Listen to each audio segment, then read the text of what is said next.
In the previous section, Matt showed you how to select rows using row numbers in the I argument, which is the first argument in data table. In this section, we'll cover the second argument, which is j. The simplest thing what you can do in j is to select columns. Here's the data table dt, where you have three columns A, B, and C. To select the columns B and C, we just have to wrap them around with dot followed by a parenthesis. In addition to selecting columns, we can also call functions in j because the columns are as if they are variables, which we just saw in the previous section.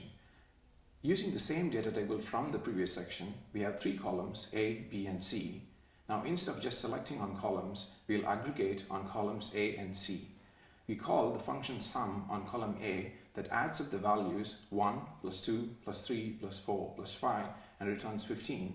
Similarly, we call the function mean on column C, which averages the values 6, 7, 8, 9, and 10, which gives 40 divided by 5 equals 8. Note that we provided total and mean as the column names that have been assigned as the column names in the result. Now, if we did not provide any column names, data table will automatically generate those values for us. When computing on multiple columns does not all return the same length, the length of the shorter column gets recycled to match the length of the longer column. Using the same data table dt with three columns A, B, and C, we select column B and calculate sum on column C. Now, sum on column C returns a single value, which is 6 plus 7 plus 8 plus 9 plus 10 equals 40.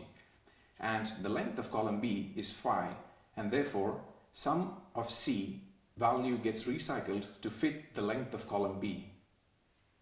In fact, you can do pretty much anything in J. It doesn't even have to return a value.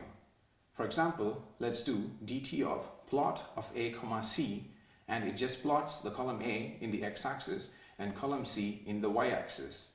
Note that we didn't have to wrap plot with the dot parenthesis syntax because here we use plot as a side effect and it returns a value null.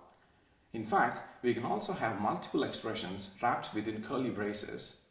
So for example, we print column A here onto the console, which returns 1, 2, 3, 4, and 5, followed by a plotting of histogram on column C.